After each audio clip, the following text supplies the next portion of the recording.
అందరికీ జైభీం. నేను Rajesh Mahasen. Welcome to Mahasen media. Jaganmohan Reddy గారికి ప్రాణహాని ఉందని కేంద్రానికి ఒక లేఖ రాశారట. ఆయన భద్రతకు లోపం వచ్చిందటండి. ఆయన భద్రతకు లోపం వచ్చిందని చెప్పి ఇగో సాక్షి మీడియాలో కూడా వేశారు. మాజీ సీఎం వైఎస్ జగన్ భద్రతపై ఆందోళన. అంటే Z+ కేటగిరీ సెక్యూరిటీ ఉన్న జగన్మోహన్ రెడ్డికి Z+ సరిపోదటండి. Z+ కాకుండా 10+ కావాలేమో, లేకపోతే Z++, Z++++, ఆ సెక్యూరిటీ ఏమైనా కావాలేమో అండి. ఇంతకీ కారణం ఏంటి తెలుసా? మొన్న జోగి రమేష్ ఇంటికి ఆడపెద్ద బొగ్గాడు జోగి రమేష్ అన్నవాడు, వాడిని పరామర్శించడానికి ఈ పెద్ద మనిషి బయలుదేరాడు. ఈ జగన్మోహన్ రెడ్డి బయలుదేరిన ఈ క్రమంలో పాపం ఇద్దరు కార్యకర్తలు, వైసీపీ కార్యకర్తలు చచ్చిపోయారు. వైసీపీ కార్యకర్తలు చచ్చిపోతే జనరల్గా రక్షణ ఎవరికి అడగాలండి? ఎవరు భద్రత గురించి మాట్లాడాలి? అరే నాతో పాటు మా కార్యకర్తలు వస్తున్నారు, కనీసం వాళ్ళకి భద్రత కల్పించండి నేను, లేకపోతే వాళ్ళ నా కారుతో నేనే తొక్కించేస్తున్నాను, కొంచెం వాళ్ళ సంగతి చూడండి నేను అనాలి. కానీ భద్రత ఎవరికి అడుగుతున్నారు? జగన్ గారికి అడుగుతున్నారు. చచ్చిపోయేదేమో వైసీపీ కార్యకర్తలు, చచ్చిపోయేదేమో సామాన్య ప్రజలు, కానీ భద్రత ఇంకా జగన్ గారికి పెంచాలట. ఇంత స్వార్థం ఏంటండి బాబు? కనీసం ఆ సొంత కార్యకర్తలు చనిపోయినప్పుడు వాళ్ళ మీద ఒక కన్సర్న్ లేదు. ఆ రాంబాబు అని ఆయన ఒక గ్రామశాఖ అధ్యక్షుడట, ఆయన వెళ్ళి పరామర్శించింది లేదు.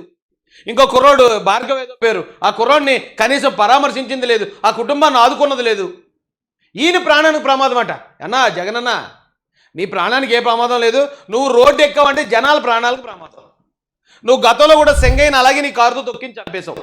ఇప్పటికి 3 నీ అకౌంట్లో చచ్చిపోయారు. ఏది ప్రభుత్వం మారిన తర్వాత. గతంలో అయితే బోల్డ్ మంది దళితులు చచ్చిపోయారు, బోల్డ్ మంది ఆ బీసీలు చచ్చిపోయారు, అది వేరే విషయం అనుకో. కానీ ఈ గవర్నమెంట్, కూటమి గవర్నమెంట్ వచ్చాక నువ్వు డైరెక్ట్గా చంపేసింది 3 చంపేశావు. ఒకటి సెంగేని చంపించేశావు, పక్కకి కుక్కని ఇచ్చినట్టు ఇప్పించేశావు. రెండోది ఇక్కడ అవసరం లేని పరామర్శ యాత్ర చేసి మరొక 2 వైసీపీ కార్యకర్తల్ని, ఈ ఏపీ పౌరుల్ని ఇంకొక 2 చంపేశావు. నువ్వు వచ్చి జనాన్ని చంపేస్తా మళ్ళీ ఇదేంటిది, ఇదేం గోలా? మాకు పెంచండి సెక్యూరిటీ, మాకు ప్రాణానికి హాని ఉందంటారు ఏంటండి? జగన్మోహన్ రెడ్డి గారి ప్రాణానికి హాని ఏంటి? కనీసం వాళ్ళకి సిగ్గని అనిపిస్తుందా లేదా వైసీపీలో ఉన్న వాళ్ళకి? అన్న ఇదేటన్నా పాపం మాలాంటి కార్యకర్తలను చంపేస్తున్నావు, నువ్వు బయటకు వచ్చి, దయచేసి నువ్వు బయట రాకో, నువ్వు బయటకు వచ్చి ఇప్పుడు పొడి చేసేది ఏమీ లేదు.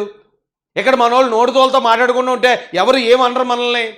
వాళ్ళు ఏదో రాష్ట్ర అభివృద్ధి కోసం, రాష్ట్రానికి పెట్టుబడుల కోసం, రాజధాని కోసం, పోలవరం కోసం, లేకపోతే స్టీల్ ప్లాంట్ కోసం పనిచేసుకుంటున్నారు. వాళ్ళు మనం గెలక్కపోతే చాలు అన్న వైసీపీ కార్యకర్తలన్నా చెప్పొద్దండి. చెప్పకుండా ఇలా ఊరమ్మడు ఆంబోతులకు రోడ్డు మీదకి ఒక ఆంబోతు గండి వదిలేసి వాడితో తిట్టించేసి మళ్ళీ గొడవలు రేపేసి మళ్ళీ దానికోసం మళ్ళీ పరామర్శ యాత్ర పేరుతో వచ్చేసి జనాలు తొక్కించి చంపేస్తుంటే ఇదేం దరిద్రం? దీనికి మళ్ళీ ఇంకా మీ సెక్యూరిటీ పెంచాలా? మీకు సెక్యూరిటీ ఎందుకు? మళ్ళీ ఆ సెక్యూరిటీ కూడా వచ్చి మళ్ళీ జనాన్ని తొక్కి చంపేస్తారా? ఇంత స్వార్థంగా ఉంటారు ఏంటంటే నాకు అర్థం కాదు. కనీసం సంతాపం ప్రకటించలేదు. ఇప్పుడు పక్క రాష్ట్రం విజయ్ గారు మొన్న ఏదో కలిసారని డబ్బా కొట్టుకున్నారు కదా, ఆ విజయ్ గారి మీటింగ్లో ఇలాగే తొక్కిసలాడి జరిగి ఏదో సంథింగ్ కొంతమంది చనిపోతే ఒక్కొక్క కుటుంబానికి 20 లక్షలు 40 లక్షలు ఇచ్చాడు ఆయన, ఒక్కొక్క కుటుంబానికి. మరి ఇక్కడ 2 చనిపోయారు వైసీపీ కార్యకర్తలు, ఎంత ఇచ్చారు వాళ్ళకి? మీరు వాళ్ళ కుటుంబాలను ఏం ఆదుకున్నారు? అది పోను మళ్ళీ మీ ప్రాణాలకు రక్షణ కావాలా? ఎంత దారుణంగా ఉన్నారు ఏంటండి బాబు? ఆయన ఎలా నమ్ముతున్నారండి బాబు మిమ్మల్ని? నాకు అర్థం కావట్లేదు. జనం వాళ్ళ కళ్ళు కనపట్లేదా? వాళ్ళ బుర్ర పనిచేయట్లేదా? ఈయనకి ప్రాణహాని అంటండి. చూడండి మరి.